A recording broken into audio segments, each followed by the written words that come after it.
Si Adolf Hitler pudiera ver el mundo en 2026, probablemente se encontraría con una realidad que le resultaría profundamente desconcertante. El planeta que alguna vez intentó dominar se ha transformado en una sociedad global donde las fronteras culturales se mezclan, la tecnología conecta a millones de personas en segundos y muchas de las ideas que defendió han sido rechazadas por gran parte de la humanidad. Desde democracias consolidadas hasta avances científicos impensables en su época, el mundo actual es casi el opuesto al orden que intentó imponer. Estas son 10 cosas del mundo moderno que, sin duda, lo dejarían completamente sorprendido e incluso aterrorizado. Hitler no quería Berlín. Quería suprimirla y edificar sobre sus escombros una ciudad completamente nueva que se llamaría Germania. El plan, encargado al arquitecto Albert Speer en enero de 1937, a quien Hitler designó oficialmente como inspector general de construcción del Reich, fue elaborado con una obsesión que el propio Speer, en sus memorias posteriores, describió como la única actividad genuinamente lúdica que vio en Hitler durante años de trato cotidiano. Las conversaciones sobre los planos de reconstrucción de Berlín eran, según anotó Joseph Goebbels en su diario en septiembre de 1937, las noches en que Hitler parecía más relajado. El Führer no habla de dinero. Construir, de algún modo se pagará. Era un proyecto donde sus dos obsesiones se fusionaban, el poder racial expresado en piedra y la inmortalidad a través de la arquitectura. El eje norte-sur de Germania tendría 7 kilómetros de longitud y 120 metros de anchura, más del doble que los Campos Elíseos de París. En el extremo norte se alzaría el Volkshalle, el gran salón del pueblo, con una cúpula de 221 metros de altura, 3 veces la cúpula de San Pedro en el Vaticano, y 290 metros de diámetro capaz de albergar a 180.000 personas de pie. Los climatólogos del propio régimen advirtieron a Speer que la respiración humana de esa multitud generaría humedad suficiente para producir nubes de condensación internas y lluvia dentro del edificio. El cálculo arquitectónico no era un defecto, era la intención psicológica perfectamente articulada. Cada persona que entrara a ese edificio debía sentirse un punto insignificante en la inmensidad del poder germánico. Así lo describió Hitler a sus colaboradores. El ciudadano debía salir convencido de que era un nadie, de que nadie lo apoyaría y de que ninguna resistencia individual era posible contra semejante colosal realidad. El arco de triunfo proyectado para el extremo sur del eje tendría 110 metros de altura y 270 metros de ancho. El arco de triunfo de París mide 49 metros de altura. Grabados en su interior estarían los nombres de los 1.800.000 soldados alemanes muertos en la Primera Guerra Mundial. 2 años antes de que comenzara la Segunda, los terrenos ya se estaban vaciando y algunas estructuras preexistentes habían sido demolidas. El Reichstag mismo, el edificio que en 1933 había sido incendiado como pretexto para el estado de emergencia, era en los planes de Speer una reliquia destinada a ser reducida a un monumento histórico menor en los márgenes de la nueva capital imperial. Para comprender qué tan profundo es el contraste con el Berlín de 2026, es necesario entender qué significó la reconstrucción de posguerra desde el punto de vista filosófico. La decisión de mantener el Reichstag y rehabilitarlo como sede del Parlamento alemán reunificado fue tomada en 1991, después de décadas de debate. El edificio había quedado en ruinas desde el incendio de 1933 y los bombardeos de 1945, y durante la división de Alemania estuvo en tierra de nadie, literalmente junto al muro de Berlín. Rehabilitarlo y hacerlo sede del Bundestag era un acto político de recuperación simbólica. La cúpula de cristal diseñada por Sir Norman Foster, inaugurada en abril de 1999, fue el resultado de un concurso internacional que buscaba expresar arquitectónicamente los valores de la nueva república. El diseño permite que la luz natural ilumine la sala del Pleno desde arriba y que los ciudadanos puedan caminar en espiral alrededor de un cono de espejos situado en el centro, observando las sesiones parlamentarias desde lo alto. La transparencia no es metafórica, es estructural. En el número 4 de la Niederkirchner Straße, en el barrio de Kreuzberg, Se encuentra hoy la Topografía del Terror, uno de los museos históricos más visitados de Alemania, con más de 1 millón de visitantes al año. El edificio está construido sobre los cimientos del antiguo cuartel general de la Gestapo, el Servicio de Seguridad del Reich, y del SD, el Servicio de Inteligencia de las SS. Las excavaciones realizadas durante la construcción dejaron al aire los sótanos originales donde se realizaron interrogatorios y torturas entre 1933 y 1945. Esos sótanos están hoy bajo una cubierta de cristal y son accesibles al público como parte de la exposición permanente. En el centro de lo que iba a ser la capital del milenio germánico, los únicos sótanos del régimen que sobreviven son los que documentan sus crímenes. El Memorial del Holocausto, oficialmente denominado Memorial a los Judíos Asesinados de Europa, fue inaugurado el 10 de mayo de 2005 en el corazón de Berlín, a menos de 300 metros de la Puerta de Brandeburgo. Sus 2.711 estelas de hormigón de distintas alturas, desde 50 centímetros hasta 4 metros y 80 centímetros, ocupan 19.000 metros cuadrados en lo que era territorio de la antigua Alemania del Este, a escasos metros de donde en 1945 estaba el Führerbunker. El diseñador, el arquitecto estadounidense Peter Eisenman, explicó que el laberinto de estelas pretende producir desorientación y una sensación de inestabilidad en quien lo recorre, la misma inestabilidad que sufrieron las víctimas.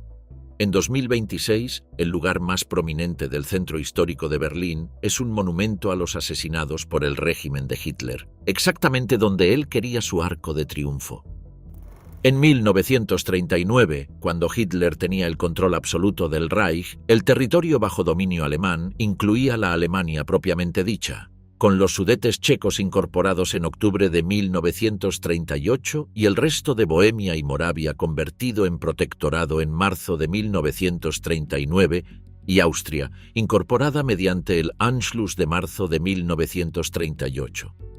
El área controlada superaba los 580.000 kilómetros cuadrados, pero eso era solo el punto de partida. El Lebensraum que Hitler había articulado con precisión en Mein Kampf y que su propio análisis ideológico hacía inevitable exigía la conquista de los territorios del este europeo, Ucrania, la cuenca del Volga, los territorios bálticos. En conversaciones privadas de agosto de 1941, ya durante la invasión soviética, Hitler describió para sus colaboradores una visión del futuro donde 250 millones de alemanes y colonos de origen germánico poblarían el este hasta los Urales en 70 u 80 años. El Volga sería el nuevo Mississippi, como él mismo expresó. La Alemania de 2026 tiene 357.114 kilómetros cuadrados. No solo es más pequeña que la Alemania de 1937 en términos de superficie, es radicalmente diferente en términos de composición. Los territorios que Hitler consideraba el núcleo histórico irrenunciable del Reich están hoy fuera de cualquier jurisdicción alemana, no por un tratado provisional, sino por una redefinición geopolítica que ningún actor político serio dentro de Alemania cuestiona. Prusia Oriental, el territorio que funcionó durante siglos como el corazón simbólico de la identidad prusiana y militar alemana, está hoy dividida en dos partes con estatus completamente distintos. La mitad sur se convirtió en 1945 en territorio polaco, donde hoy se encuentran las ciudades de Holstein, la antigua Allenstein, y Elbląg, la antigua Elbin. La mitad norte fue incorporada a la Unión Soviética en 1946 y renombrada como Oblast de Kaliningrado, territorio que desde 1991 es parte de la Federación Rusa como enclave separado del territorio ruso continental. Königsberg, rebautizada Kaliningrado por los soviéticos en honor al presidente del Presidium Mikhail Kalinin, tenía en 1939 una población de aproximadamente 365.000 habitantes, casi todos alemanes.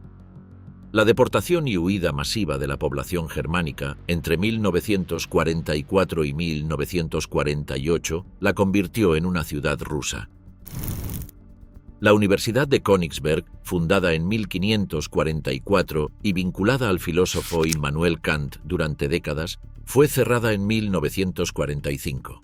Hoy existe la Universidad de Kaliningrado, que lleva el nombre de Kant únicamente desde 2005. Silesia, la región industrial donde en 1939 se concentraba parte crucial de la producción de carbón y acero del Reich, fue dividida en 1945 entre Polonia y Checoslovaquia.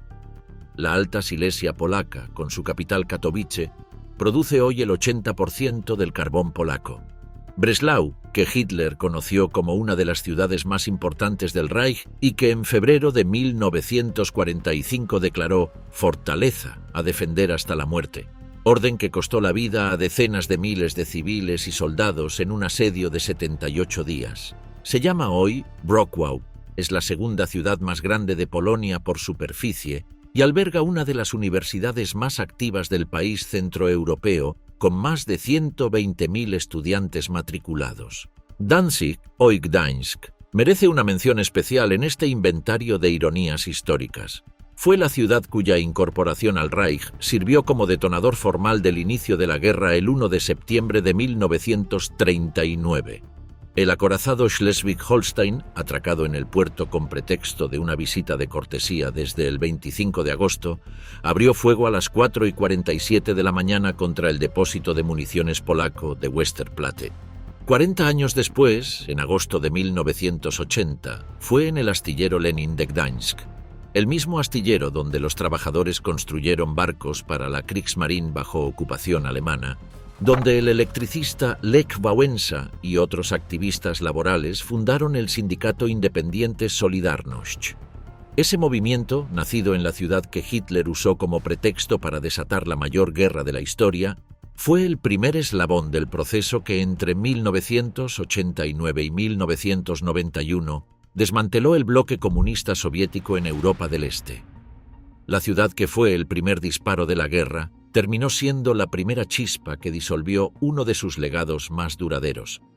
La Austria que Hitler incorporó en 1938 proclamando la unidad de todos los alemanes, firmó el Tratado de Estado Austriaco el 15 de mayo de 1955, que restableció su soberanía plena e impuso la neutralidad permanente como condición constitucional. Esa neutralidad que Austria inscribió en su constitución en octubre de 1955 fue el precio de la retirada de las tropas de ocupación soviéticas y occidentales. Austria se convirtió en miembro de la ONU ese mismo año. En 1995 ingresó en la Unión Europea y Viena es hoy sede de organismos internacionales como la Agencia Internacional de Energía Atómica, AIEA, la Organización de Países Exportadores de Petróleo, OPEP, y la Organización para la Seguridad y la Cooperación en Europa, OSCE. La ciudad imperial que Hitler llegó como mendigo artístico a los 17 años y de la que fue expulsado humillado en 2 ocasiones por la Academia de Bellas Artes, es hoy una de las capitales diplomáticas del mundo. La diferencia entre el mapa que Hitler tenía en mente y el mapa que existe en 2026 no es solo geográfica. Es la diferencia entre 2 concepciones incompatibles de cómo se organiza el poder en el mundo. Hitler creía que el territorio se gana por la fuerza y que la historia la escriben las razas fuertes que conquistan a las débiles. El mapa de 2026 fue dibujado por tratados, instituciones internacionales y la cooperación entre los mismos países que él quería aniquilar o someter. Y ese mapa, a diferencia de todas las fronteras que Hitler trazó, ha permanecido estable durante 80 años. En Mein Kampf, Hitler identificó a Francia con la siguiente precisión: Francia es y sigue siendo el enemigo más terrible de Alemania. Por esa razón, toda victoria que Alemania necesita en Europa es primariamente una victoria sobre Francia. No era una posición táctica ajustable según las circunstancias. Era una convicción racial y civilizacional. Francia representaba el peligro de la contaminación por su tolerancia a la mezcla racial, especialmente con la población africana de sus colonias, y mientras existiera como potencia bloqueaba toda aspiración de hegemonía germánica en Europa occidental. En sus discursos de los años 20, registrados por el historiador Ian Kershaw, Hitler llegó a usar el término aniquilar, vernichten, cuando hablaba de Francia, con la misma contundencia que cuando hablaba del marxismo o de los judíos. El 21 de junio de 1940, a las 3:15 de la tarde, Hitler llegó al claro del bosque de Compiègne, en el norte de Francia, y subió al vagón-restaurante de la Compañía Internacional des Wagons-Lits, número 2419D, donde el mariscal Ferdinand Foch había dictado las condiciones del armisticio alemán el 11 de noviembre de 1918. Hitler había ordenado que el vagón, conservado como pieza de museo, fuera recuperado de su pabellón y colocado exactamente en el mismo punto donde había estado en 1918. Escuchó durante 10 minutos la lectura del preámbulo del armisticio sin pronunciar una sola palabra. Luego se marchó. Según su propio relato a Goebbels esa misma noche, estaba dominado por el sentimiento de la venganza de la humillación de noviembre de 1918. Al día siguiente ordenó destruir el vagón y demoler el monumento del Claro. Solo se respetó la estatua del mariscal Foch. La humillación de Francia era para él una victoria existencial. Goebbels escribió en su diario: «La ignominia está extinguida. Es una sensación de haber vuelto a nacer». La visita de Hitler a París, el 28 de junio de 1940, duró menos de 3 horas. Llegó al aeropuerto de Le Bourget a las 5:30 de la mañana, antes de que la mayoría de los parisinos despertaran. Acompañado por Speer, el arquitecto Hermann Giesler y el escultor Arno Breker, recorrió la ópera, los Campos Elíseos, el Arco de Triunfo, la Torre Eiffel y las Tullerías. En el Invalides se detuvo ante la tumba de Napoleón en silencio prolongado. Al regresar a su cuartel general, le dijo a Speer que ver París había sido el sueño de su vida, pero también le confió que había considerado destruirla. Finalmente dijo: «Cuando terminemos Berlín, París no será más que una sombra. ¿Por qué habría de destruirla?» En 2026, Francia y Alemania son la columna vertebral de la Unión Europea, una entidad supranacional que administra un mercado interior de más de 450 millones de personas, una moneda común, el euro, y una coordinación creciente en política exterior y defensa. El Tratado del Elíseo fue firmado el 22 de enero de 1963, exactamente 22 años y 8 meses después de que Hitler se sentara en el vagón de Compiègne.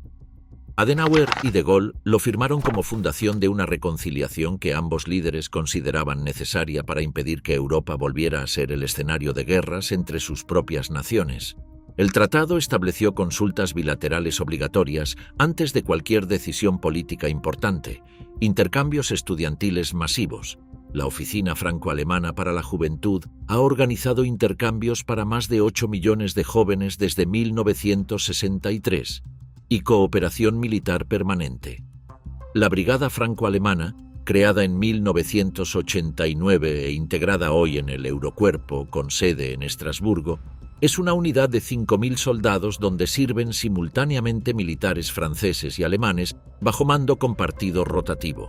En la práctica, los soldados de los dos países que más veces se enfrentaron en guerras europeas entre 1870 y 1945 comparten hoy barracones, instrucción y operaciones. El Eurocuerpo ha desplegado fuerzas en Kosovo, Afganistán y en misiones de la Unión Europea en el Sahel. El caso del Reino Unido revela una de las contradicciones más profundas de la psicología de Hitler. Ian Kershaw documenta que Hitler admiraba a los británicos con una intensidad casi obsesiva. Los consideraba una raza germánica que había demostrado con su imperio colonial lo que una raza superior podía lograr. Comparaba en sus conversaciones privadas de 1941 el futuro dominio alemán del este europeo con el dominio británico de la India. Con 250.000 de hombres, los ingleses gobiernan 400 millones de indios, decía. Lo que India fue para Inglaterra, el territorio del este será para nosotros. Esa admiración coexistía con la rabia de quien se sintió rechazado por quien consideraba un aliado natural. El pacto naval anglo-alemán de 1935 había sido para Hitler uno de los momentos más esperanzadores de su política exterior. Pensó que abría la puerta a una alianza que liberaría a Alemania de tener que combatir en dos frentes. Cuando Churchill rechazó cualquier negociación en el verano de 1940, Kershaw describe a Hitler como un amante abandonado, alguien cuyo ardor se convirtió gradualmente en rencor. Hoy el Ministerio de Defensa británico tiene su sede en el mismo Whitehall donde Churchill coordinó la resistencia contra Hitler. Las tropas de Sus Majestad participan en ejercicios conjuntos con el Bundeswehr regularmente. En la base aérea de RAF Bryce Norton, en Oxfordshire, hay procedimientos conjuntos de entrenamiento con pilotos de la Luftwaffe, el nombre que Alemania mantiene para su fuerza aérea desde 1956, el mismo nombre que Hitler usó para la aviación militar que bombardeó Londres. En la cumbre de la OTAN de junio de 2024 en Washington, el canciller alemán Olaf Scholz y el primer ministro británico Rishi Sunak compartieron mesa con 29 aliados más en lo que constituye, estructuralmente, la alianza militar más poderosa de la historia humana. Incluye a todos los países que Hitler quería dominar, neutralizar o destruir. Estados Unidos merece una reflexión particular porque Hitler tenía sobre los norteamericanos una visión ambivalente y fundamentalmente errónea que condicionó algunos de sus peores errores estratégicos. Despreciaba la democracia americana como un sistema corrupto controlado por intereses judíos. Roosevelt era para él el judaísmo personificado, pero al mismo tiempo admiraba ciertos aspectos de la sociedad estadounidense. Las leyes de segregación racial del sur, que consideraba una aplicación práctica de principios de pureza racial similares a los suyos, y la conquista del oeste, que interpretaba como un modelo de colonización racial equivalente a lo que él planificaba para el este europeo. Declaró la guerra a Estados Unidos el 11 de diciembre de 1941, 4 días después de Pearl Harbor, sin que Washington se la hubiera declarado primero, en una decisión que sus propios generales consideraron un error estratégico de consecuencias catastróficas. Hoy, la base aérea de Ramstein, en Renania-Palatinado, es el mayor complejo militar estadounidense fuera del territorio continental de los Estados Unidos. Alberga el mando de las Fuerzas Aéreas de Estados Unidos en Europa y el Centro de Operaciones Aéreas Combinadas de la OTAN, el nodo desde donde se coordinan las operaciones aéreas aliadas en Europa, África y partes de Asia.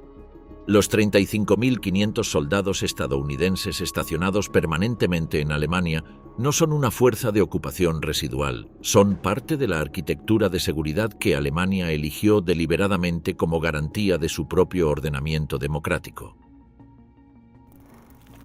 El rearme alemán fue la primera decisión política concreta que Hitler tomó como canciller. El 3 de febrero de 1933, apenas 4 días después de asumir el cargo, convocó en secreto a los jefes militares de la Reichswehr, el ejército de 100.000 hombres permitido por el Tratado de Versalles, y les expuso sus planes: rearme a toda velocidad, recuperación de la soberanía militar y, en el horizonte, la conquista del espacio vital en el este. El general Werner von Blomberg, ministro de Defensa, apoyó la agenda desde el primer momento. Según el historiador Kershaw, esa reunión del 3 de febrero fue crucial porque estableció la primacía del rearme sobre cualquier otra consideración de política económica o exterior, sin que ninguno de los ministros presentes levantara la voz en contra. El presupuesto de defensa alemán pasó de 700 a 800 millones de Reichsmarks anuales durante la República de Weimar a cifras que el economista Hjalmar Schacht, entonces presidente del Reichsbank, describió como astronómicas al implementarse mediante un sistema de bonos de deuda de financiación secreta, los Mefo-Wechsel, que ocultaban el gasto real al escrutinio exterior.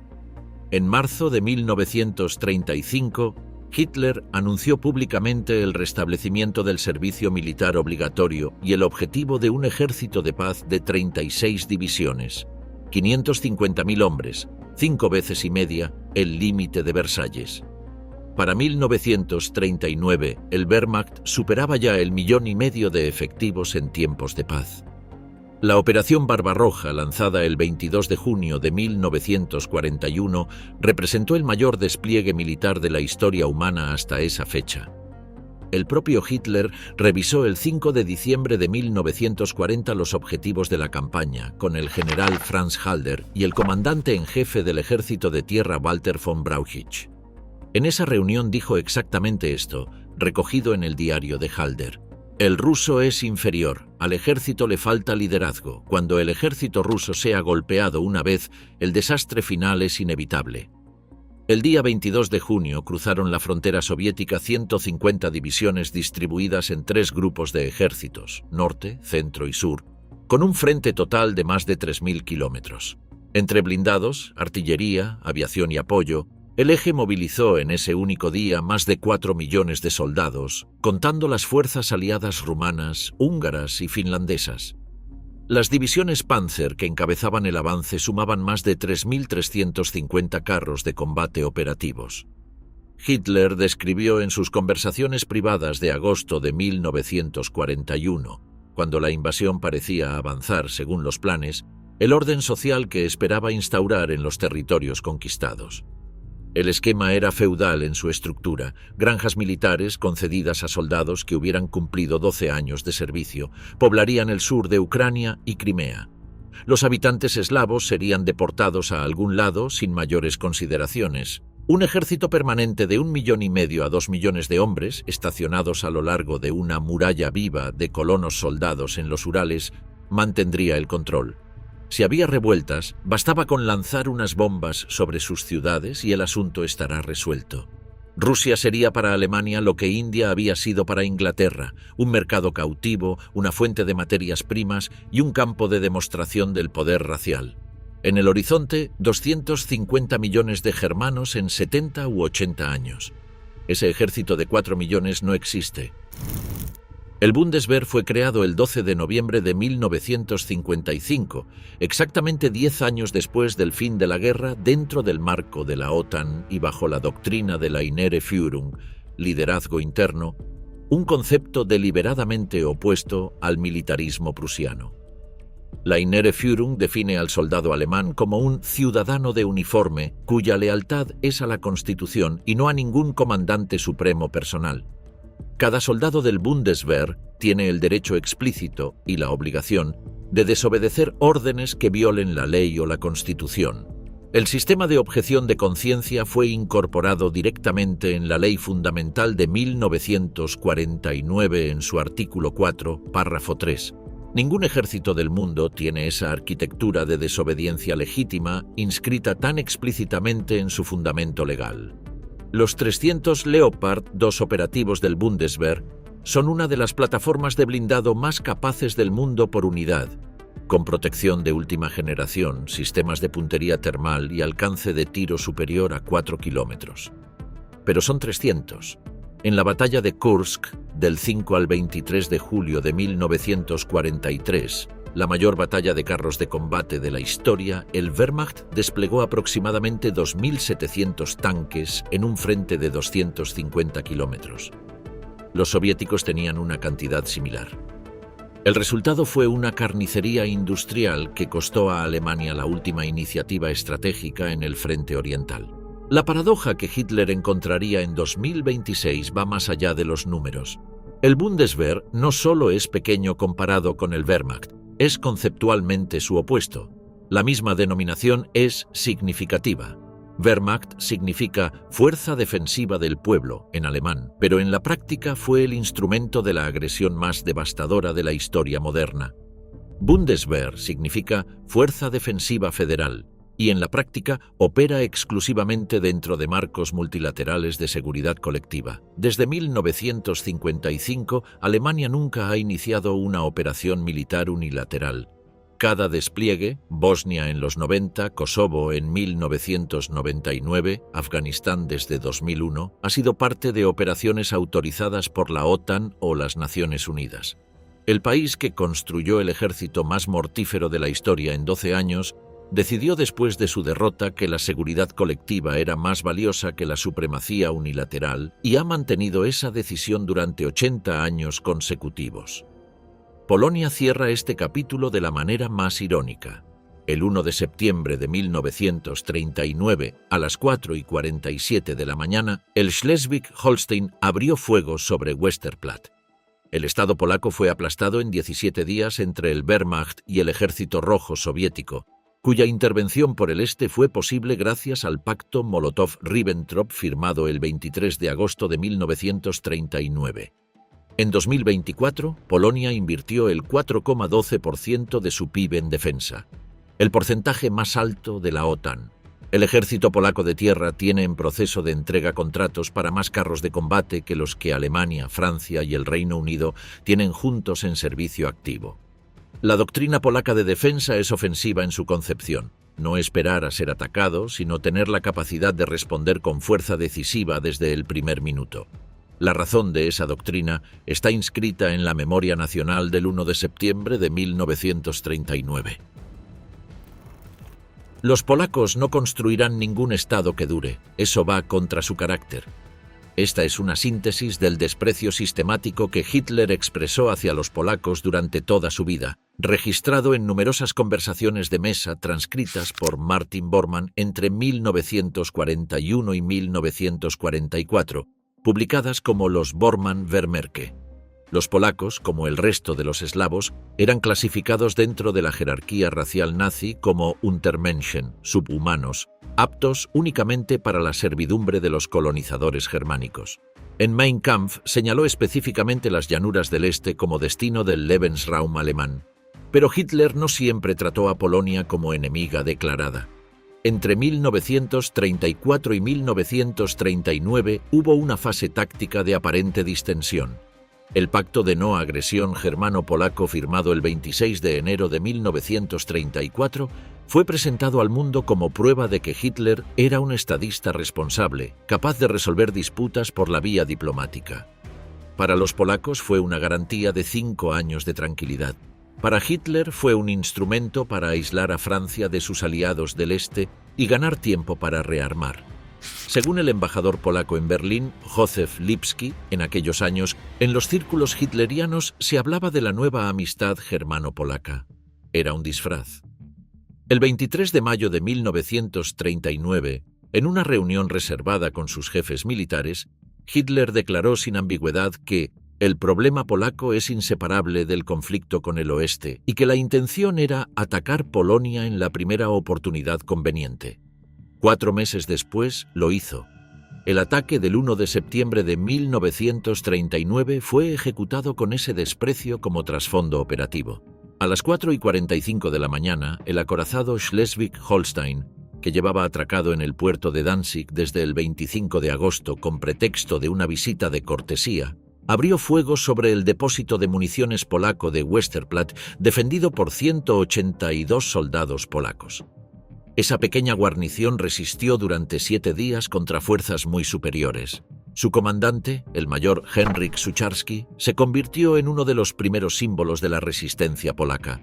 El Estado polaco fue aplastado militarmente en 17 días de combate principal, con la intervención soviética por el este desde el 17 de septiembre sellando la derrota tras el pacto Molotov-Ribbentrop. La ocupación alemana de Polonia fue la más brutal de cualquier territorio conquistado en Europa. El General Plan Ost, elaborado por las SS a partir de 1941, contemplaba en su versión más desarrollada la eliminación o expulsión del 80% de la población polaca en un periodo de 20 a 30 años, para ser reemplazada por colonos alemanes. Se calcula que murieron aproximadamente 6 millones de ciudadanos polacos entre 1939 y 1945, de los cuales alrededor de la mitad eran judíos polacos asesinados en el Holocausto y la otra mitad polacos gentiles ejecutados, muertos de hambre, deportados o víctimas de operaciones de represalia. Eso representaba el 17% de la población total de Polonia en 1939. Ninguna otra nación europea ocupada sufrió una proporción de bajas similar. La brutalidad fue sistemática desde el primer día. Kershaw documenta que las Einsatzgruppen, unidades móviles de exterminio de la SS, comenzaron sus operaciones de asesinato masivo en Polonia en septiembre de 1939, reclamando en última instancia unas 60.000 víctimas en las primeras semanas de la ocupación.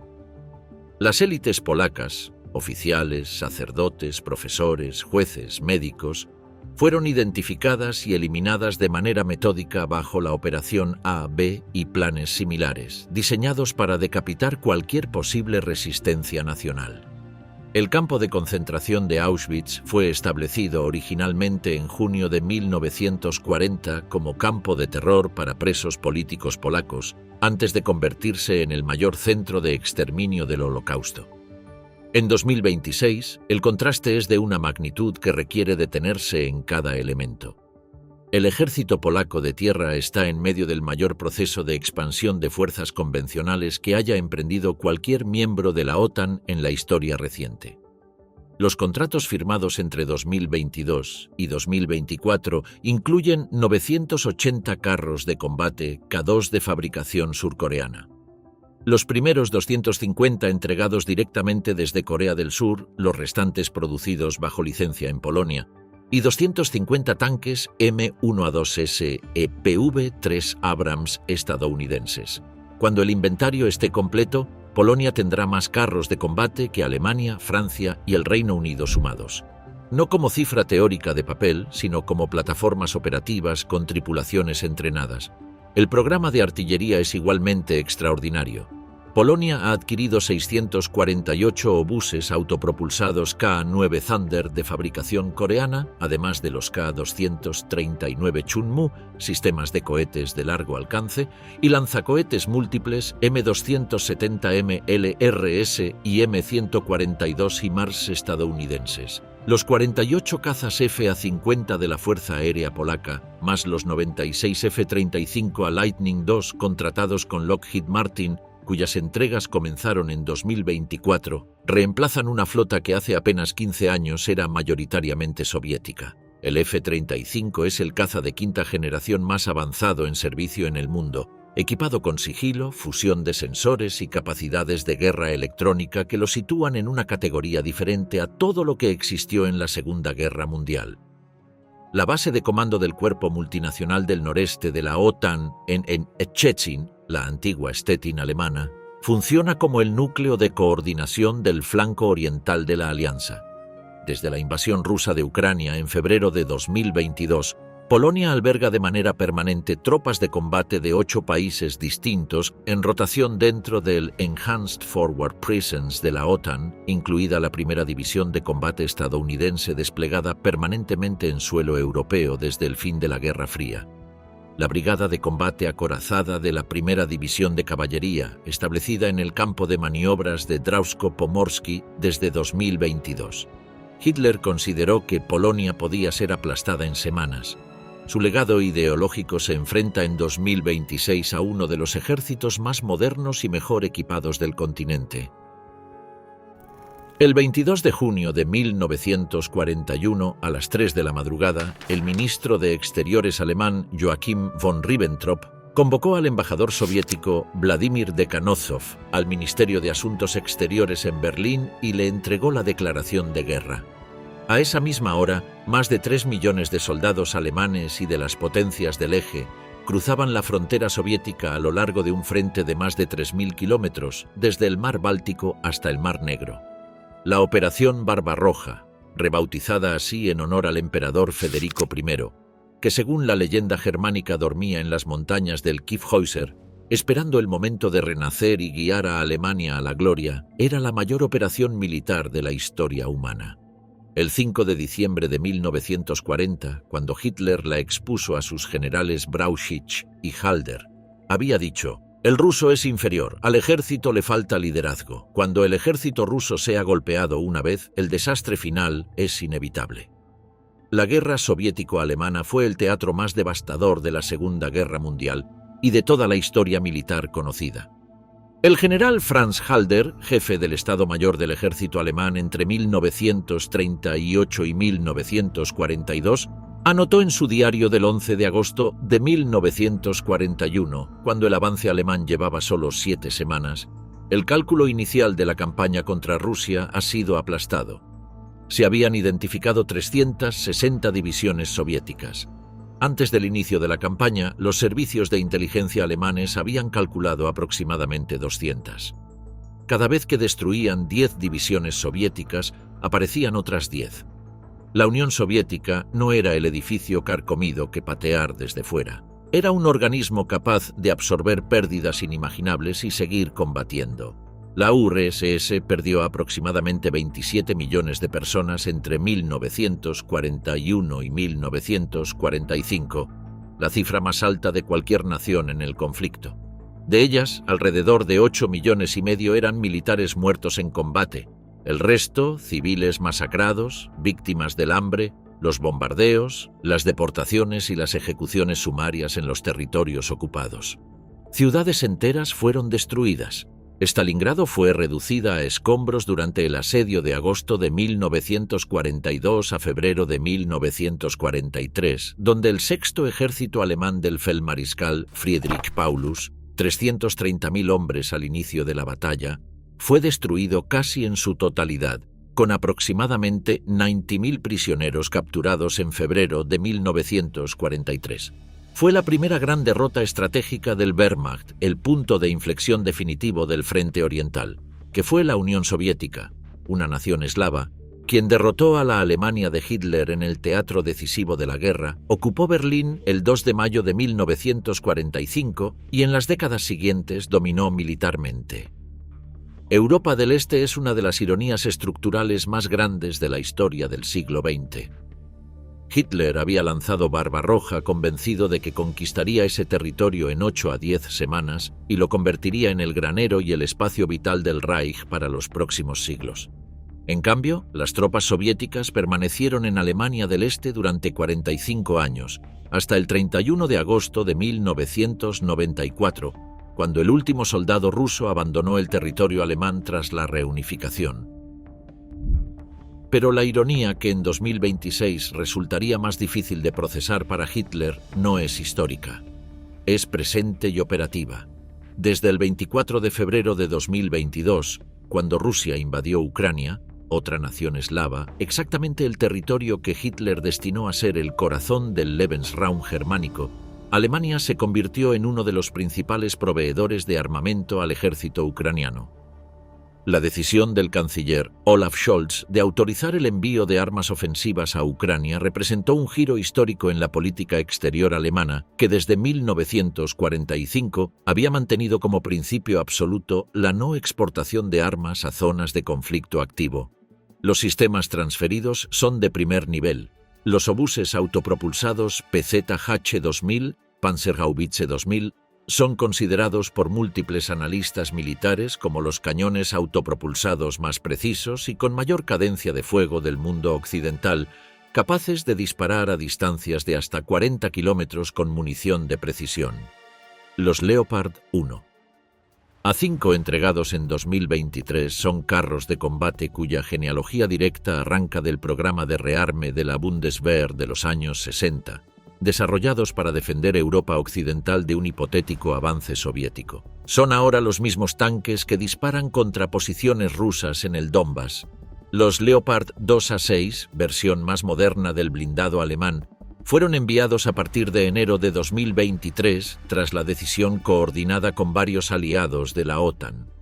La cifra total de ayuda militar alemana a Ucrania superó los 28.000 millones de euros acumulados hasta finales de 2024, según datos del Kiel Institute for the World Economy, que monitorea y publica mensualmente los compromisos de apoyo a Ucrania de todos los países donantes. Para dimensionar la paradoja en términos que Hitler habría comprendido, en las conversaciones de sobremesa del verano de 1941, recopiladas y publicadas por Martin Bormann, Hitler describió el futuro de Ucrania en términos que Kershaw resume así. El sur de Ucrania, en particular Crimea, sería poblado por colonos soldados granjeros alemanes. Los habitantes existentes serían deportados a algún lado sin mayores consideraciones. El territorio donde Hitler planeó instalar sus granjas militares de colonización germánica es el mismo donde en 2026 el ejército alemán instruyó a soldados ucranianos en el manejo de sus sistemas de armamento en bases localizadas en territorio alemán como el campo de entrenamiento de Grafenwöhr en Baviera.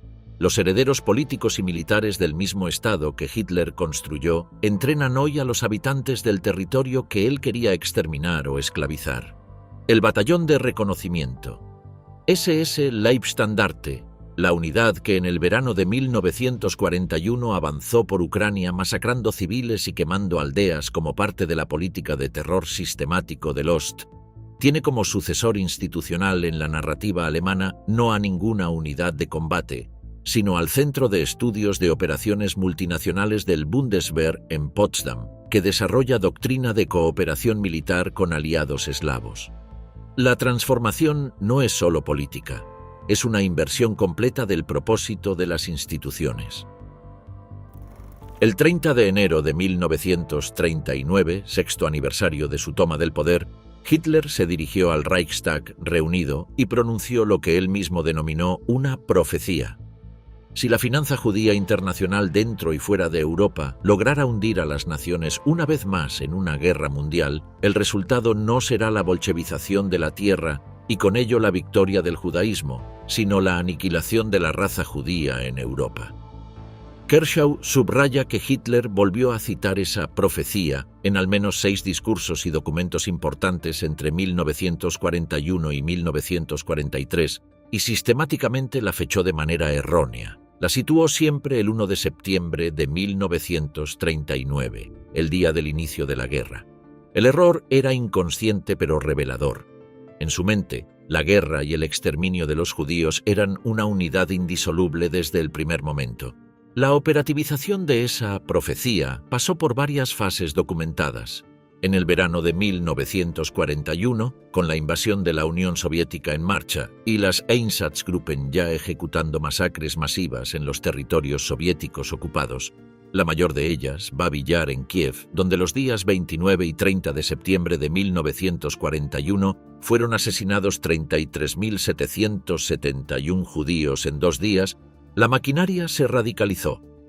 La conferencia de Wannsee del 20 de enero de 1942 fue convocada por el jefe de la Oficina Central de Seguridad del Reich, SS Obergruppenführer Reinhard Heydrich, con la autorización formal de Hermann Göring, quien actuaba como delegado de Hitler para la cuestión judía, del 31 de julio de 1941. En la villa de la Wannsee-Straße 56 a 58, Heydrich expuso a representantes de 11 ministerios e instituciones del Reich el plan para la evacuación, eufemismo operativo para el asesinato, de los 11 millones de judíos que vivían en toda Europa, incluyendo países fuera del control alemán como el Reino Unido, Irlanda, Suiza y los territorios de África del Norte francesa.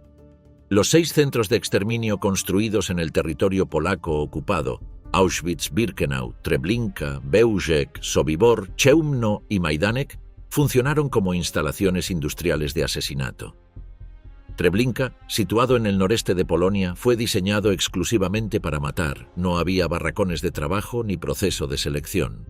Los trenes llegaban, los pasajeros eran conducidos a las cámaras de gas y asesinados con monóxido de carbono producido por motores diésel. Entre julio de 1942 y agosto de 1943 fueron asesinados en Treblinka aproximadamente 700.000 a 900.000 personas, la mayoría judíos del distrito de Varsovia. Un puñado de supervivientes levantaron una revuelta el 2 de agosto de 1943. El campo fue desmantelado semanas después para ocultar la evidencia. Auschwitz-Birkenau, el mayor complejo, operó entre 1940 y enero de 1945 con 4 cámaras de gas con capacidad simultánea para matar a miles de personas, cada una equipada con hornos crematorios. El Rudolf Höss, comandante del campo entre 1940 y 1943, declaró en Nuremberg que en el campo habían sido asesinadas aproximadamente 2,5 millones de personas. Estudios posteriores ajustaron la cifra a entre 1,1 y 1,5 millones, de las cuales aproximadamente el 90% eran judíos. Interesa también lo que Kershaw señala respecto a la actitud de Hitler ante la idea de un Estado judío antes de la guerra. En 1937 a 1938, el Servicio de Seguridad de las SS, LSD, bajo Adolf Eichmann, había llegado a entablar contacto secreto con activistas sionistas para explorar la posibilidad de acelerar la emigración judía hacia Palestina. La visita de Eichmann a Palestina fue, en sus propias palabras, un fracaso total. El Ministerio de Exteriores alemán era decididamente hostil a la creación de un Estado judío. Hitler mismo, aunque inicialmente favorecía Palestina como destino de emigración, advirtió a sus colaboradores que un Estado judío fuerte amenazaría a Alemania en el futuro. La profundidad del antisemitismo nazi llegaba hasta el punto de oponerse instrumentalmente a cualquier solución que pudiera dar poder organizado al pueblo que buscaba destruir. El 14 de mayo de 1948, 3 años y 14 días después del suicidio de Hitler, David Ben-Gurión leyó la Declaración de Independencia del Estado de Israel en el Museo de Tel Aviv, ante 250 personas reunidas bajo el retrato de Theodor Herzl, el fundador del sionismo político moderno. Ben-Gurión concluyó la lectura a las 4:16 de la tarde. 11 minutos después, el presidente estadounidense Harry Truman reconoció al nuevo Estado. 17 horas después de la proclamación, 5 ejércitos árabes, Egipto, Transjordania, Siria, Irak y Líbano, invadieron el territorio israelí. La primera guerra árabe-israelí duró hasta julio de 1949 y terminó con la firma de armisticios que dejaron a Israel con más territorio del que había asignado el Plan de Partición de las Naciones Unidas de noviembre de 1947. Los supervivientes del Holocausto fueron parte fundamental de la construcción del nuevo Estado y de su ejército. Hannah Stenes, poetisa y paracaidista que fue capturada y ejecutada en Budapest en 1944, es hoy figura nacional israelí. El Moshe Dayan, comandante militar de la primera generación del Estado de Israel y ministro de Defensa en 1967, había nacido en el seno de una familia de inmigrantes procedentes del Imperio ruso. Ariel Sharon, cuyo padre había nacido en Brest-Litovsk, la misma ciudad bielorrusa donde en 1918 Alemania había impuesto un tratado humillante a Rusia, fue uno de los comandantes más condecorados de las guerras de Israel y llegó a ser primer ministro. La generación que construyó el ejército israelí estaba compuesta literalmente por sobrevivientes y hijos de sobrevivientes de la persecución nazi. Las Fuerzas de Defensa de Israel, AMDF, tienen en 2026 aproximadamente 170.000 efectivos activos y una reserva movilizable de hasta 465.000 personas en 72 horas, en un país de unos 9,5 millones de habitantes. La proporción de ciudadanos en servicio activo o en reserva inmediatamente movilizable es una de las más altas del mundo. El servicio militar es obligatorio para hombres y mujeres. Los hombres cumplen 32 meses, las mujeres 24. La integración de la mujer en unidades de combate, incluidas brigadas de infantería como la Brigada Caracal y unidades de fuerzas especiales mixtas, es otra inversión exacta del orden ideológico que Hitler proyectaba sobre el mundo. El Iron Dome, sistema de defensa antimisiles de corto alcance desarrollado conjuntamente con el apoyo financiero de Estados Unidos y puesto en servicio operativo en 2011, intercepta cohetes y proyectiles de artillería con una tasa de éxito que los fabricantes, Rafael Advanced Defense Systems e Israel Aerospace Industries, sitúan oficialmente por encima del 90% en condiciones de combate real. El sistema está desplegado en baterías fijas y móviles en todo el territorio israelí. Durante las escaladas con Gaza de mayo de 2021, el Iron Dome interceptó más de 1.400 proyectiles en 11 días. Esta capacidad defensiva no existía en ningún ejército del mundo durante la Segunda Guerra Mundial y no habría sido posible sin los avances en electrónica, computación y propulsión de cohetes desarrollados en las décadas siguientes, muchos de ellos por ingenieros y científicos con raíces en el mismo mundo askenazí que Hitler exterminó. El programa nuclear israelí, gestionado bajo la doctrina de ambigüedad nuclear establecida por el primer ministro Levi Eshkol en los años 60 y mantenida por todos sus sucesores, no ha sido confirmado oficialmente.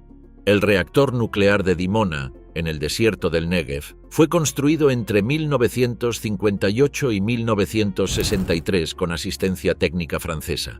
En 1986, el técnico nuclear israelí Mordechai Vanunu reveló al diario Sunday Times de Londres los detalles del programa, incluyendo fotografías tomadas dentro de las instalaciones. Instituciones académicas como el Stockholm International Peace Research Institute, SIPRI, y el Bulletin of the Atomic Scientists estiman que Israel posee entre 80 y 90 ojivas nucleares, con capacidad de entrega mediante misiles balísticos de alcance intermedio Jericó 3, cazabombarderos F-35 Premier y submarinos clase Dolphin equipados con misiles de crucero de lanzamiento submarino. Esta última capacidad, una fuerza de segunda mano invulnerable basada en submarinos, hace prácticamente indestructible la disuasión nuclear israelí, independientemente de cualquier primer golpe contra el territorio israelí. Hitler no solo no logró eliminar al pueblo que quería destruir, ese pueblo construyó en las décadas siguientes una de las capacidades militares más sofisticadas del planeta. En el otoño de 1938, en el laboratorio del Instituto Kaiser Wilhelm de Química de Berlín, el radioquímico Otto Hahn y el físico Fritz Strassmann bombardearon núcleos de uranio con neutrones y obtuvieron un resultado que no podían explicar. En lugar de capturar el neutrón y convertirse en un elemento más pesado, el núcleo se partía en dos fragmentos de masa aproximadamente igual, liberando una cantidad de energía anómalamente grande. Hahn comunicó el resultado a su colega y antigua colaboradora Lise Meitner, física austriaca de origen judío que había trabajado durante 30 años en el mismo instituto, pero que en julio de 1938 había tenido que huir de Alemania, a los 59 años de edad, sin pasaporte válido, cruzando clandestinamente la frontera holandesa con una pequeña maleta, porque las leyes antisemitas del Reich la habían dejado sin ciudadanía y sin protección legal.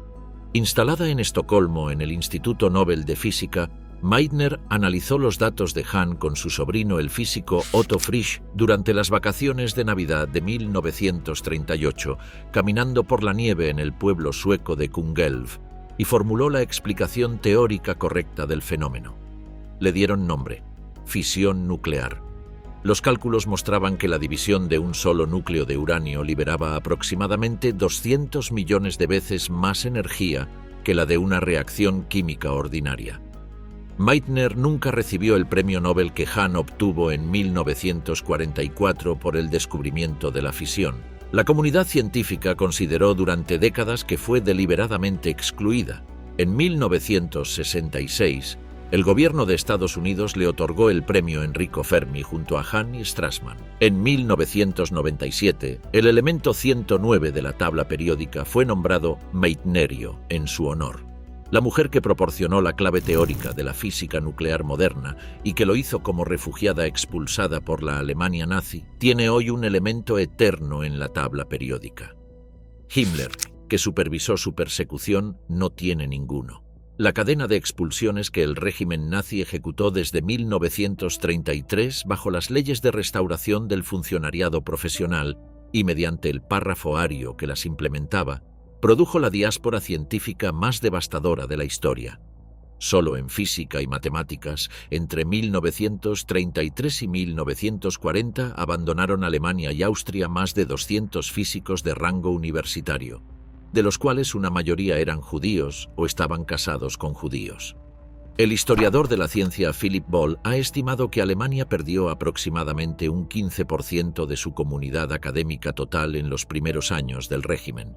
En algunas disciplinas, física teórica, matemáticas puras, química orgánica, la cifra fue muy superior, porque esas áreas tenían una representación judía desproporcionadamente alta resultado de generaciones de esfuerzo académico acumulado. Albert Einstein, cuyo trabajo sobre la relatividad especial y la equivalencia masa-energía, la ecuación E igual a mc², formulada en 1905, sería el fundamento conceptual de toda la ingeniería nuclear posterior, estaba en California dando conferencias en enero de 1933. Cuando Hitler fue nombrado canciller el 30 de enero, Einstein declaró que no regresaría a Alemania. En marzo renunció a su ciudadanía alemana y a su puesto en la Academia Prusiana de las Ciencias. En octubre se instaló definitivamente en el Instituto de Estudios Avanzados de Princeton, Nueva Jersey, donde trabajó hasta su muerte en 1955. La propiedad de su casa en Kaput, cerca de Berlín, fue confiscada por el régimen. Sus libros fueron quemados en las hogueras de mayo de 1933. Leo Szilard, físico húngaro que había estudiado en Berlín bajo Max Planck y Einstein, patentó en 1934 en Londres el concepto de reacción nuclear en cadena, el mecanismo que hace posible una bomba atómica, mientras estaba exiliado en Inglaterra. Se trasladó a Estados Unidos en 1938. Edward Teller, también húngaro, había estudiado en Múnich y trabajado en Göttingen.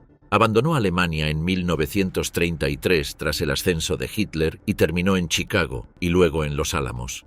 Hans Bethe, premio Nobel en 1967 por su teoría de la nucleosíntesis estelar, había sido despedido de su cátedra en Tubinga en 1933 por ser medio judío. Emigró a Estados Unidos en 1935 y dirigió el Departamento de Física Teórica del Proyecto Manhattan. Rudolf Peierls, quien junto a Otto Frisch, sobrino de Lise Meitner, elaboró en marzo de 1940 el Memorandum Frisch-Peierls, el primer documento técnico que demostró la viabilidad física de construir una bomba atómica con una cantidad manejable de uranio enriquecido, había nacido en Berlín y abandonado Alemania en 1933. La carta Einstein-Szilard, fechada el 2 de agosto de 1939 y entregada al presidente Franklin D. Roosevelt a través del economista Alexander Sachs el 11 de octubre de 1939, advertía que experimentos recientes de Fermi y Szilard hacen probable que el elemento uranio pueda ser convertido en una nueva e importante fuente de energía en el futuro inmediato, y que esto podría llevar a la construcción de bombas. Instaba al gobierno estadounidense a actuar. Roosevelt creó el Comité de Uranio 2 días después. El proceso que llevó al Proyecto Manhattan había comenzado. La carta fue firmada por un hombre que había sido despojado de su ciudadanía alemana y cuya propiedad había sido confiscada por el mismo régimen que, a miles de kilómetros de distancia, intentaba fabricar su propia bomba. El Uran Project alemán, el programa nuclear del Tercer Reich, fue inaugurado en septiembre de 1939 bajo la dirección del Reichsforschungsrat y encomendado a un equipo que incluía a Werner Heisenberg, quien había permanecido en Alemania y cuya relación con el régimen es hasta hoy objeto de debate histórico. En la reunión de junio de 1942 en Berlín entre Heisenberg, Otto Hahn y el ministro de Armamentos Albert Speer, el programa fue evaluado. Una bomba era teóricamente posible, pero requería años de desarrollo que en las condiciones de guerra imperantes no eran factibles. Kershaw documenta que Speer transmitió esta evaluación a Hitler. Hitler, ya consciente en términos generales de la viabilidad teórica de una bomba atómica en el futuro más lejano, tomó el informe de Speer como confirmación de que nunca viviría para verla desplegada y de que no podría jugar ningún papel en la guerra actual. Consecuentemente, no se le dio prioridad de recursos. El programa alemán cometió además un error de cálculo crítico. Heisenberg calculó incorrectamente la masa crítica de uranio 235 necesaria para una reacción en cadena explosiva, sobreestimándola en varios órdenes de magnitud. El historiador de la ciencia Jeremy Bernstein y otros investigadores han analizado extensamente las transcripciones de las conversaciones privadas de los físicos alemanes capturados en Farm Hall, la mansión inglesa donde fueron internados en 1945, y registradas secretamente por los servicios de inteligencia británicos. Esas transcripciones muestran que cuando Heisenberg se enteró del bombardeo de Hiroshima el 6 de agosto de 1945, su primera reacción fue de incredulidad. No creía que los estadounidenses hubieran logrado algo que él había considerado técnicamente inviable en el corto plazo. El exilio de los mejores físicos nucleares del mundo de habla alemana había dejado al programa alemán no solo sin recursos humanos críticos, sino sin la acumulación de conocimiento tácito que solo se genera cuando los mejores cerebros trabajan juntos en el mismo problema durante años. El 16 de julio de 1945, a las 5:29 de la mañana, en el desierto de Jornada del Muerto en Nuevo México, la primera bomba atómica de la historia, nombre en clave Gadget, con un núcleo de plutonio, detonó con una energía equivalente a aproximadamente 21 kilotoneladas de TNT. El nombre en clave de la prueba era Trinity, elegido por el director científico del proyecto J. Robert Oppenheimer, quien al contemplar la explosión citó el Bhagavad Gita. Ahora me he convertido en la muerte, la destructora de mundos. El destello fue visible a 350 kilómetros de distancia. La temperatura en el punto de detonación superó instantáneamente la de la superficie del Sol. Una torre de acero de 30 metros de altura fue vaporizada en microsegundos. Oppenheimer había nacido en Nueva York en una familia judía de origen alemán. Su padre, Julius Oppenheimer, había emigrado desde Hanau, Hesse, en 1888. El hombre que dirigió la construcción de la bomba atómica era nieto de judíos alemanes. Los físicos que calcularon su diseño, los que demostraron su viabilidad teórica, los que diseñaron los sistemas de detonación, los que analizaron los productos de fisión. Una fracción desproporcionada de todos ellos eran europeos de origen judío que el régimen nazi había expulsado de sus universidades, sus laboratorios y sus países entre 1933 y 1941. Kershaw es directo en su evaluación. Es tan bueno que la bomba no estuviera disponible. Hitler no habría dudado ni un instante en lanzarla sobre Londres y Moscú. El hombre que murió esperando sus armas milagrosas en el búnker de Berlín ignoró hasta el final que la única arma milagrosa real de la guerra había sido construida por los hijos y nietos de las personas que intentó exterminar, usando los principios físicos descubiertos por la científica que su régimen expulsó a los 59 años en la nieve de la frontera holandesa. La mujer tiene su propio campo de batalla. Con cada niño que trae al mundo, libra su batalla por la nación. Esta frase, pronunciada por Hitler en el Congreso del Partido Nazi de Nuremberg en 1934 y representativa de decenas de declaraciones similares, condensaba una política de Estado que no era accidental ni periférica al proyecto nazi. Era estructural. La visión que Hitler tenía del papel de la mujer emergía de su formación ideológica más profunda. En Mein Kampf, el matrimonio no aparece como contrato social entre personas, sino como instrumento de preservación racial. Escribió que el Estado racialmente orientado tendrá que elevar el matrimonio del nivel de la contaminación racial constante y bendecirlo como la institución designada a reproducir a la humanidad a imagen del Señor, no monstruos que sean mitad hombre y mitad simio. La mujer, en ese esquema, era el vehículo biológico de la pureza racial. Su función social era reproductiva y doméstica. Todo lo demás era desviación. Esta visión encontraba en Hitler una raíz psicológica documentada por su propio biógrafo de cabecera. Ian Kershaw registra que el joven Hitler en Viena fue descrito por su compañero de cuarto August Kubisek como abiertamente misógino. Señalaba con satisfacción que las mujeres no podían sentarse en la platea del Teatro de la Ópera de Viena. En sus propias palabras, Hitler describió su ideal femenino como una criatura pequeña, adorable, ingenua, tierna, dulce y estúpida. Kershaw añade que su afirmación de que una mujer preferiría inclinarse ante un hombre fuerte que dominar a un débil bien puede haber sido una proyección compensatoria de sus propios complejos sexuales. Las decisiones políticas que tomó sobre el papel de la mujer en el Reich no eran solo ideología abstracta, reflejaban una estructura psicológica profunda y coherente.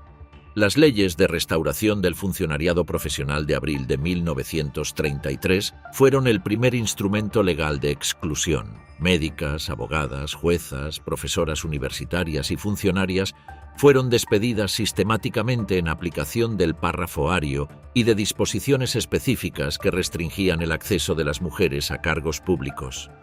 El número de mujeres matriculadas en universidades alemanas, que había crecido sostenidamente durante la República de Weimar hasta representar aproximadamente el 18% del estudiantado, fue limitado mediante cuotas al 10% de la matrícula total en 1933. La ley de habilitación para el matrimonio del mismo año ofrecía préstamos a parejas recién casadas si la mujer abandonaba el mercado laboral, con la condición de que por cada hijo nacido se condonara un cuarto del préstamo, convirtiendo explícitamente la maternidad en una transacción económica con el Estado. La NS Frauenschaft, la Liga de Mujeres Nacionalsocialistas, dirigida por Gertrud Scholz-Klink desde 1934 hasta 1945, tenía en 1939 una afiliación de aproximadamente 6 millones de mujeres. Su función no era empoderar a las mujeres dentro del sistema nazi, era adoctrinarlas en el papel que el régimen les asignaba. Scholz-Klink, que llegó a ser conocida como la primera mujer del Reich, nunca fue invitada a las reuniones del gabinete ni consultada en ninguna decisión política de importancia. Su cargo era una performance de inclusión femenina dentro de un sistema diseñado para excluirlas de cualquier poder real. El Bund Deutscher Mädel, la Liga de Muchachas Alemanas, rama femenina de las juventudes hitlerianas, preparaba a las jóvenes desde los 10 años en valores de obediencia, salud física orientada a la maternidad y abnegación doméstica. El programa curricular explícito priorizaba la educación física sobre las matemáticas y la ciencia.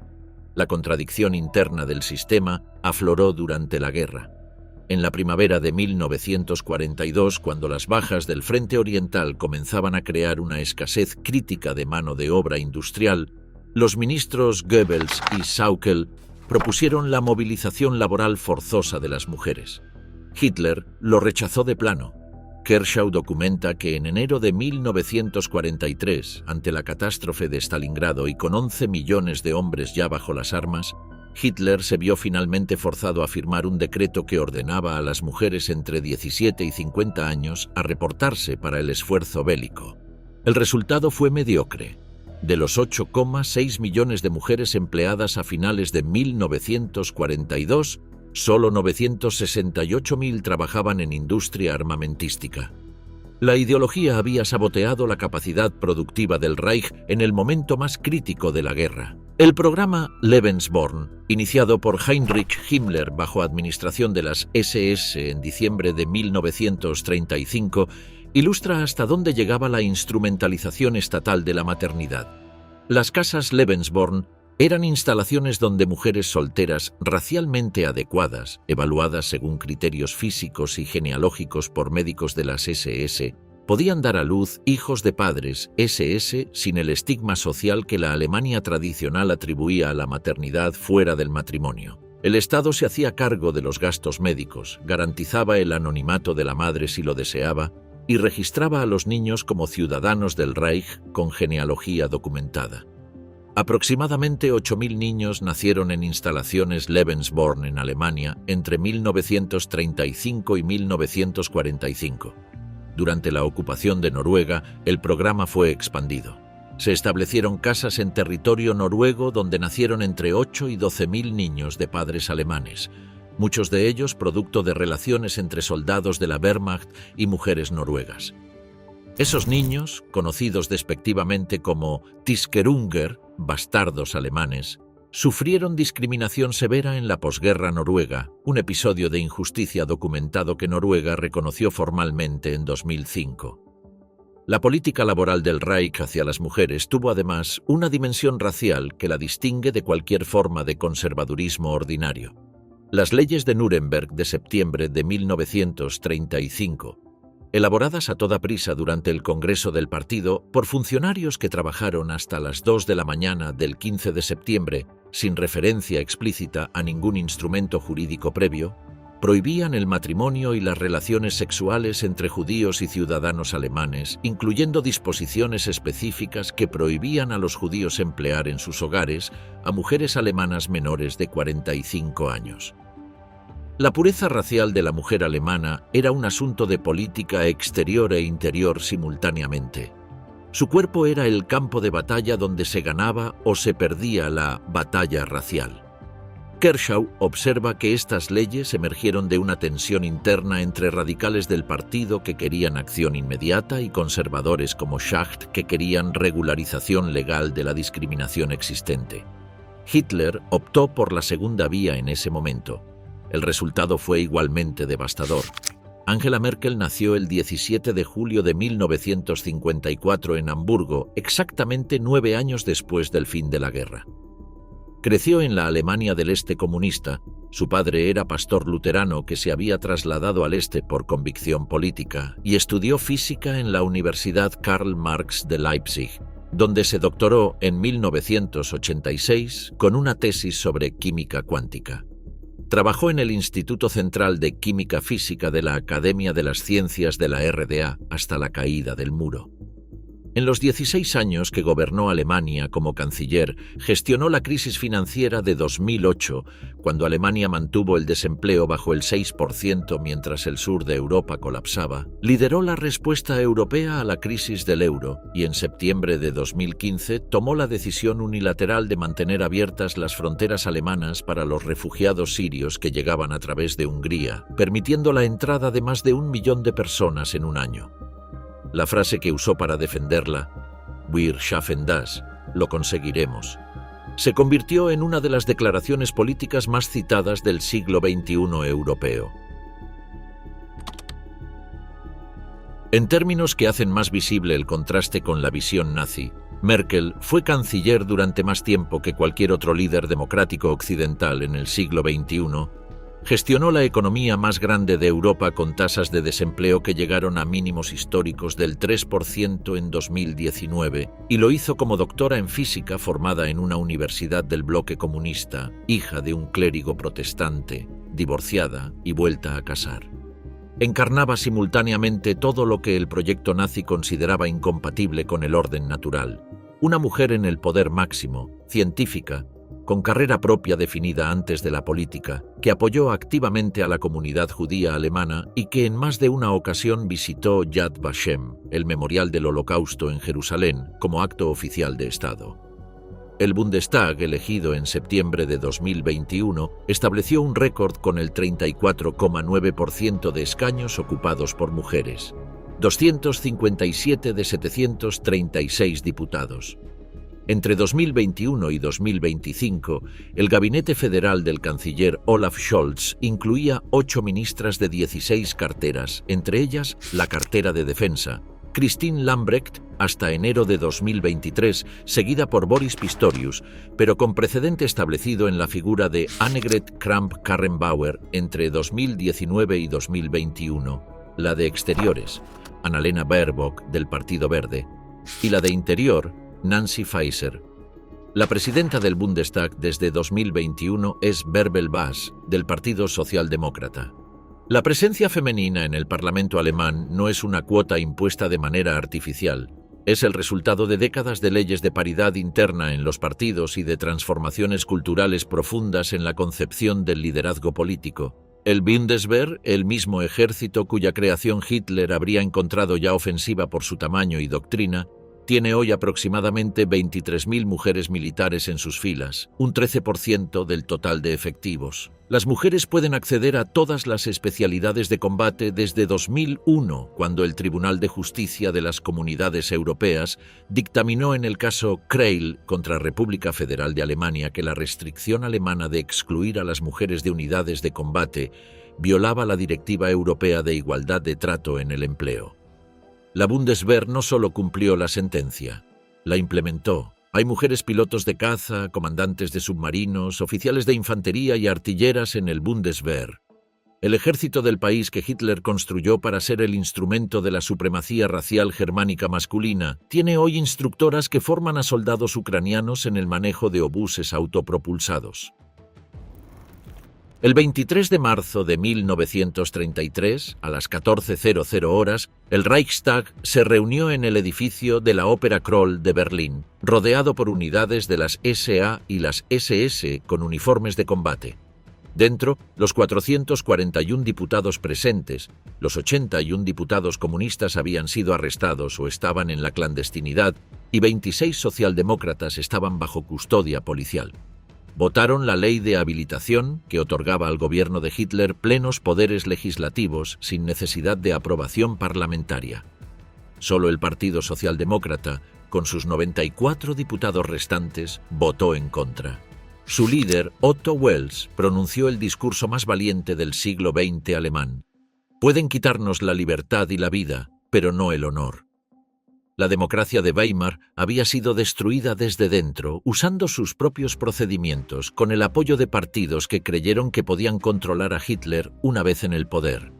El profesor Kerschau documenta en detalle cómo el sistema se entregó a sí mismo.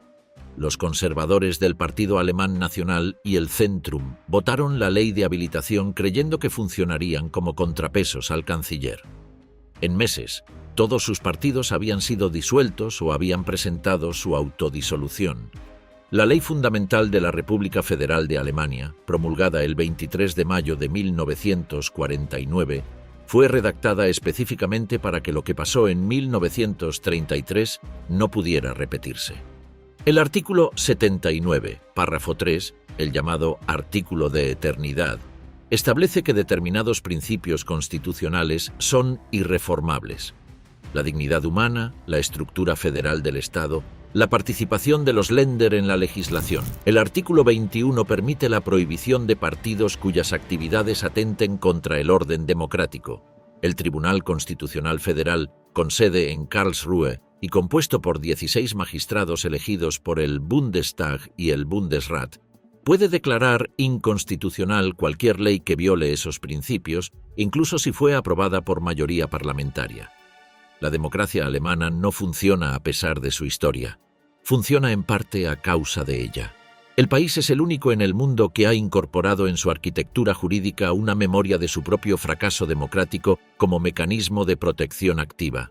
La Oficina Federal para la Protección de la Constitución, el Verfassungsschutz, monitorea y puede investigar organizaciones de extrema derecha, extrema izquierda y yihadistas que representen amenazas al orden constitucional.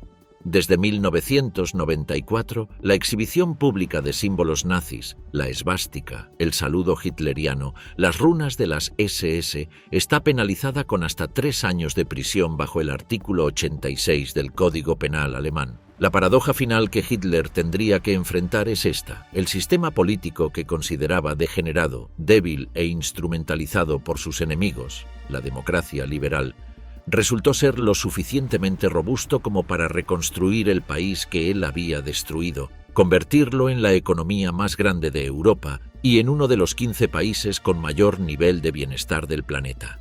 Y lo hizo sin un Führer, sin una raza pura, sin un espacio vital conquistado y sin guerras de agresión. Exactamente lo contrario de todo lo que él había predicado.